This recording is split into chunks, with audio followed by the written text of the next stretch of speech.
Good evening and a warm welcome to the news on NTA International. I am Ifoma Ojinta.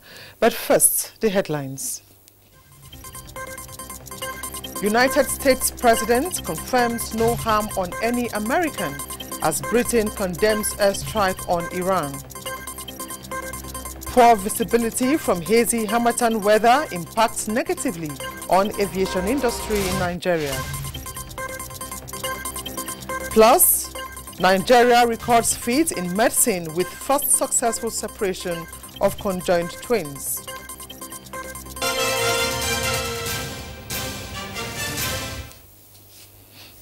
And now the news in details. U.S. President says no American has been harmed by missile strikes. For these and other trending stories on the foreign scene, Uche Ugochukwu is our guide. A warm welcome. U.S. President Donald Trump has announced that no American was harmed in the Iranian missile attack on a base housing U.S. forces in Iraq. Trump said U.S. will impose more economic sanctions on Tehran until it changes its behaviors and will ask NATO to get more involved in Middle East forces. Iran carried out a missile attack in retaliation for the killing of General Qasem Soleimani. And my message is simple and clear. Stop escalation, exercise maximum restraint, restart dialogue, renew international cooperation. Britain has also condemned Iran's missile attacks. In the meantime, a Ukrainian Boeing 737 carrying 176 people, majorly from Iran and Canada, crashed in Iran early Wednesday. Officials say there is no chance of finding survivors. Ukraine's Tehran embassy initially blamed engine failure but later dismissed the statements. Meanwhile, President Volodymyr Zelensky has warned against speculations or unchecked theories regarding the catastrophe until official reports were ready. Turning attention to Africa, 9 Rwandan nationals who were on trial in a military court in Uganda after being accused of kidnapping and illegal possession of firearms have had all charges against them dropped and are to be deported. The move came amid more than a year of strained relations between the two countries. The dropping of the charges appears aimed at easing some of the tensions between the two former allies. That's it from here. I am Uche Ugochukwu. Many thanks, Uche. And to Judicial Matters, the Supreme Court has upheld the victories of the governors of Abia, Taraba, Niger and Delta states at the 2019 governorship election. The 7-man panel of justices led by Justice Bode Rhodes-Vivo gave the unanimous judgment this Wednesday. Olabode Arewa reports. Dismissing the appeal filed by Umar Nasco against the victory of Niger Governor Sonny Bello, the Supreme Court held that the appellant failed to prove the allegations of overvoting and allotment of votes during the election. The 7-man panel of justices, led by Justice Bode Rhodes-Vivo, affirmed that the court will not overturn the decision of the trial court with the concurrent decision of the appeal court. The court subsequently dismissed the matter for lack of merit. The appeal of Alex Oti of Abga against the election of Governor Okezie Ikpeazu was also dismissed. The appeal court held that the appellant only dumped the voters' register before the trial court without any witness to prove them. The court also held that the Court of Appeal was right in disallowing some exhibits it considered to be of little probative value. On the appeal filed by the APC against Taraba Governor Darius Ishiaku, the Apex Court held that since the party had no valid candidate for the election, it lacked the local standard, filing an appeal against the results.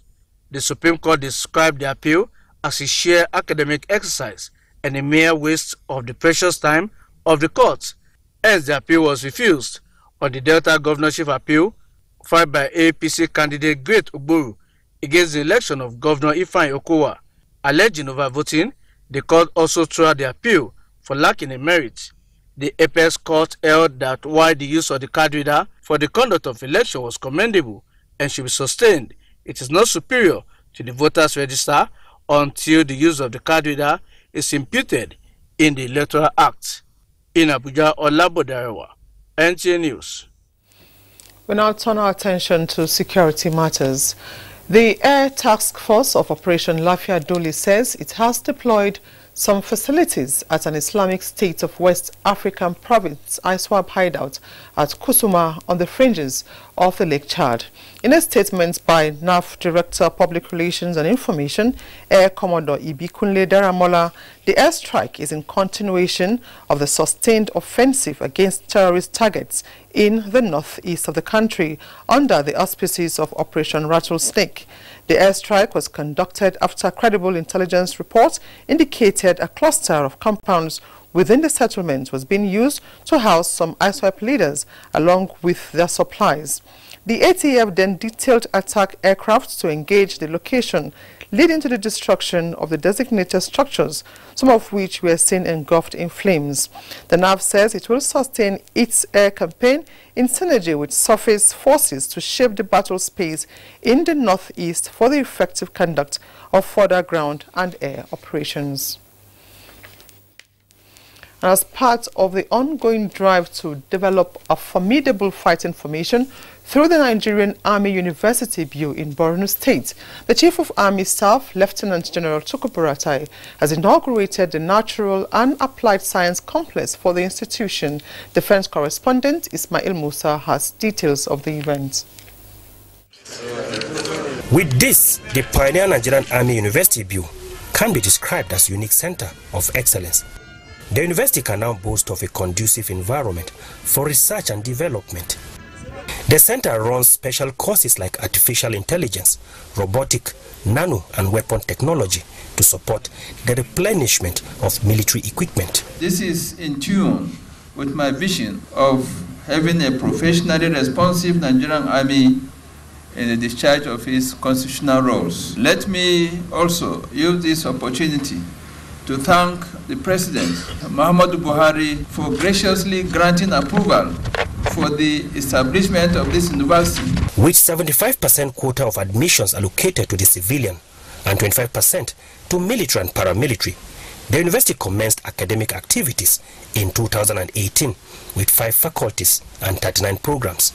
On the importance of civil-military collaboration in the war against insurgency and other forms of criminality, let me assure the university community and the people of Bureau of our dedication and commitment to provide a peaceful and enabling environment for academic activities to thrive. When fully developed, the school is expected to have 14 faculties, 133 departments, and 493 programs.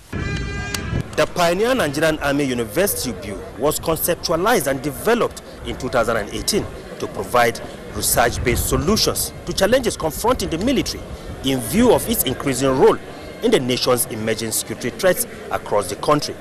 From Bureau in Borno State, Ismail Musa, NTA News. Meanwhile, the Nasarawa state government resolves to beef up security in crisis-prone areas of the state. Governor Abdullahi Sule says the decision is to sustain peaceful and harmonious coexistence with the plans for gradual withdrawal of military presence in the areas. Aliyu Tijani Mohammed reports. In addition to heads of security agencies in the state, also in attendance are traditional rulers and other stakeholders. Governor Abdullahi Sule says government will sustain commitment to ensure that the state remain peaceful. The meeting commends security agencies for relative peace in the state. The recent pronouncement by the federal government to withdraw certain special military operations and special security operations from across the states of the country, including Nasarawa State, was also discussed. And arrangements have been made to fill the vacuum to ensure that when these special operations are terminated and the security agencies are withdrawn, there will be no space left for persons who would want to take advantage to break the law and cause breach of the peace. Stakeholders resolved to support security agencies through the community-based conflict resolution approach. Meanwhile, 2 committees on the implementation of new national minimum wage and boosting internal generated revenue have been inaugurated by Governor Abdullahi Sule, saying they should work to deliver on terms of reference. In Lafia, Aliyu Tijani Mohammed, NTA News. The federal government's continuous fight against economic sabotage is receiving a boost as the Nigerian Navy intensifies its fight against smuggling within the nation's maritime domain. The recent is the arrest and handing over of seized foreign rice worth over 115 million naira to the Nigerian Customs Service in Calabar. Umo Basi Edit has details. Seized rice numbering over 2,008 bags were arrested alongside 6 suspects and 2 wooden boats allegedly transiting from Cameroon. Commander Nigerian Navy Ship Victory, Vincent Okeke, says the act is an attempt by smugglers to exploit the high demand for rice during the festive period for pecuniary reasons. My men have been adequately keyed into the non-compromise attitude of the base. So nobody is ready to compromise with them. Any boat that is accosted must be brought to the base. The custom authorities and task force team of Operation Swift Response, who received the contraband, lauded the Nigerian Navy and reiterated their resolve to partner the officers at all times. The suspect will be taken to the legal office for prosecution and proper arrangement in court. The Nigerian Navy says it will double up effort to curb illegal activities, thereby enhancing national prosperity and security. In Calabar, Umo Basidet, NTA News.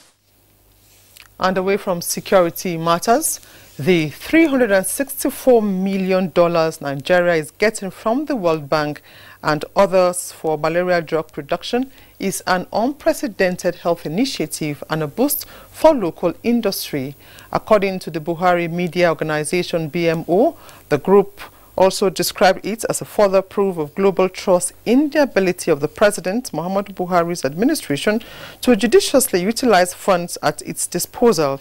In a statement signed by its chairman, Niyi Akinsiju, BMO said that the move will enhance local capacity in drug manufacturing. The BMO says it is a thing of joy that the National Malaria Elimination Program has succeeded in securing a commitment from the World Bank, Islamic Development Bank, and the African Development Bank, among others. Among other supports local manufacturers to produce malaria drugs. The group also reassured Nigerians of the administration's commitment to boosting local industries and ensuring job creation opportunities as part of steps to put the economy on a firm path to sustainable growth. And for the first time in Nigeria, twins co-joined at the chest and abdomen were successfully separated at the National Hospital, Abuja. Revealing that the procedure lasted for 12.5 hours, the health professionals promised to continue to do more to reduce medical tourism in the country. Aisha Ubali reports. 13th, 2018, and were referred to National Hospital from Kefi on the 19th of August 2018. For more than 16 months, Baby Goodness and Mercy were under intensive care and several diagnostic procedures to make detailed diagnosis to aid the plan of their surgery. As expected, the parents, Mr. and Mrs. Ede, were overwhelmed and their joy knew no bounds when the twins were finally separated on the 19th of November 2019, exactly 1 year and 4 months after they were brought to the hospital. And the hospital, the National Hospital Management, may the Almighty God continue to increase them. Conjoined twins is caused when an early embryo partially separates to form 2 individuals during pregnancy, but still physically connected, sometimes at the chest, pelvic, or abdomen, sharing one or more internal organs.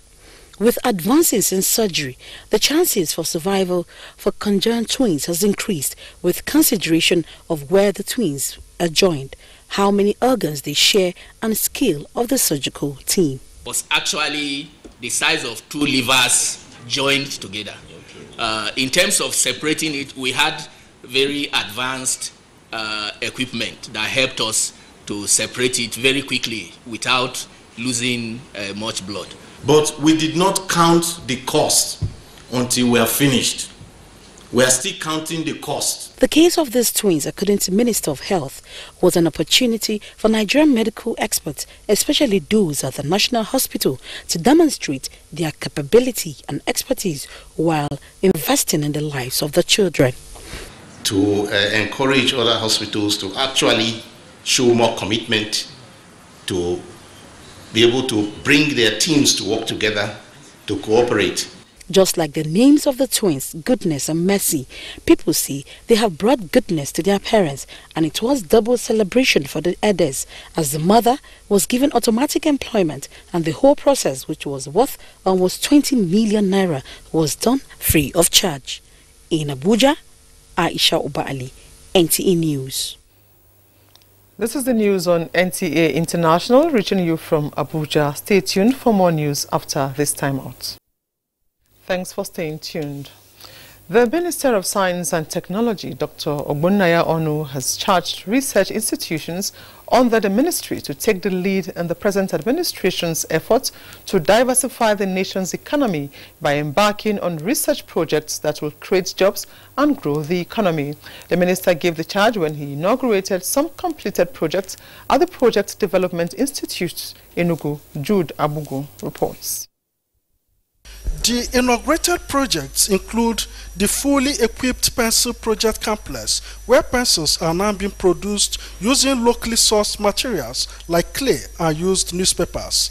The Azo Dye project complex, where dyes are being extracted from cashew shells for use in textile, petrochemical and leather industries. We should do research so that people can now come in here and get the technology and start producing them in the country. The minister also unveiled the newly revived furnaces in the foundry and fabrication section. This particular furnace, the first of its kind in the entire Southeast, was purchased but never installed over 10 years ago. However, with the coming of this present administration, it was successfully installed by indigenous experts within a period of 4 months. With the installation of the hitherto abandoned high-frequency furnace completed, Proda is set to venture into automobile parts fabrication. We have the capacity now to produce so many spare parts. Gradually, we're going to shift from importation to become fully production nation. The minister was emphatic on the use of local materials and commercialization of the institute's breakthrough in researches and innovation. This, he said, is the only way the nation can be self-reliant. In Enugu, Jude Abugu, NTA News. Olainka Ojo is standing by with news from the financial sector. Welcome to Business News. The federal government, through the Debt Management Office, has opened the January Savings Bond offer to investors. The DMO offered a 2-year and 3-year saving bonds for subscription. The DMO said in a circular that the bonds were backed by the full faith and credit of the federal government. The closing date for the offer for subscription is January 10th and is due for settlement on January 15th. While the coupon payment dates for the bonds are April 15, July 15, and October 15, 2020. The Board of Directors of the African Development Bank has approved a $20 million investment in the Sustainable Capital International Fund 2. The bank said its funding would contribute to production of an additional 178.5 megawatts of renewable power for commercial and residential use, as well as create opportunities for industrial wastewater treatment and waste-to-energy generation. Let's now see how the commodities market fared this Wednesday.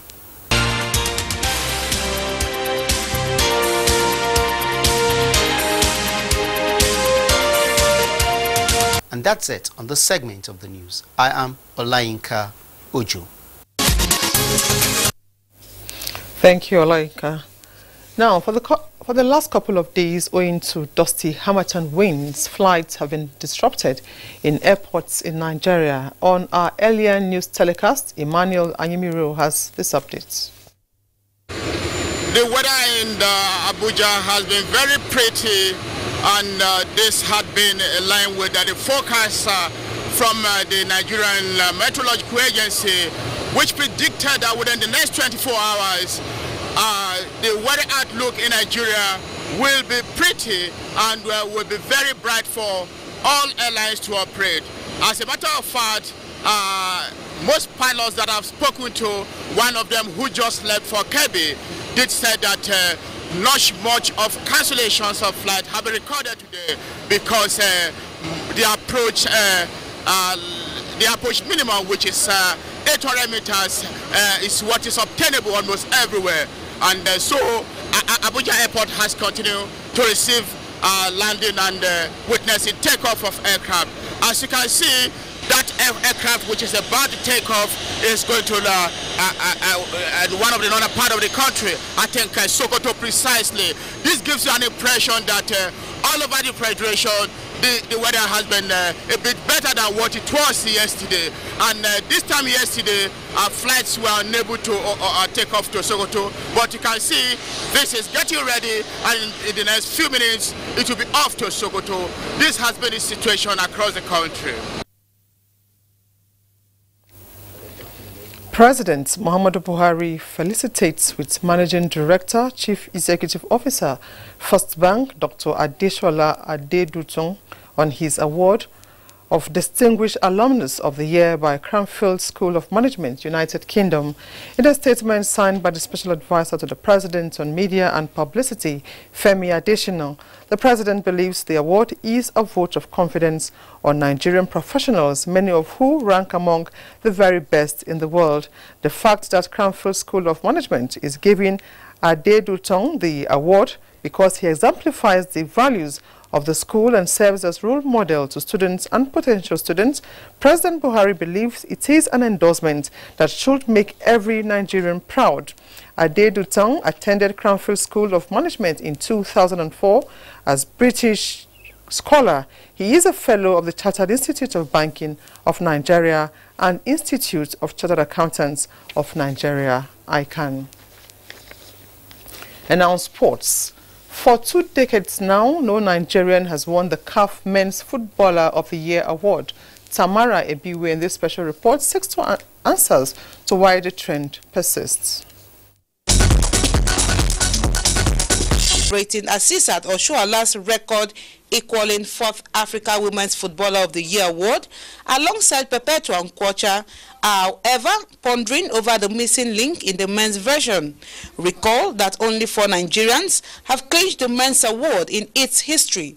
These include the late Rashidi Yakini in 1993, Emmanuel Amunike in 1994, Victor Ikpeba in 1997, and Kanu Nwankwo in 1996 and 1999. It is worrisome that the shoes left behind by these former football stars are yet to be filled or improved upon by the current ones. Nigerian players should develop their individual skills, be more dedicated and professional to football. You look at people like Isaac Success, someone that had a very nice performance during his under 17 days. Now he is a shadow of himself. It all boils down to discipline. If they are here, you're coming out from Nigeria here, you better put your hair, go through the league in Nigeria, then move to a league in Europe that will give you an edge, and look for a club that will nurture you. In the wake of the worrying trend, the Nigeria Football Federation, however, sees beyond the law, as it pushes for a return of the glorious days of the nation's prowess on the continent and the globe. Even if a country is doing very well at the youth age group, is doing well at the national team, if there are no individual players whose individual brilliance, you cannot have players listed. It has been 21 years since Kanu Nwankwo won it in 1999. The wait for a Nigerian to be crowned Africa's best is long overdue. However, General Secretary, Nigeria Football Federation, Mohammed Sanusi, says the future is bright with young players like Samuel Chukwueze and Victor Osimhen, just to mention a few. In Abuja, Tamara Ebiwe, NTA News. And now a quick check on Thursday's weather prospects for Nigeria and some cities of the world.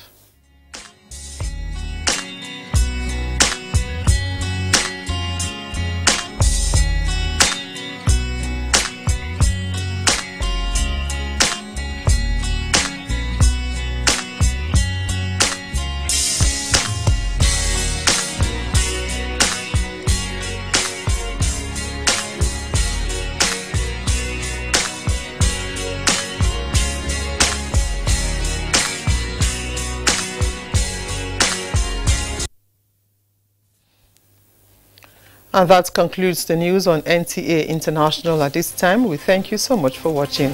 I am Ifoma Otinta.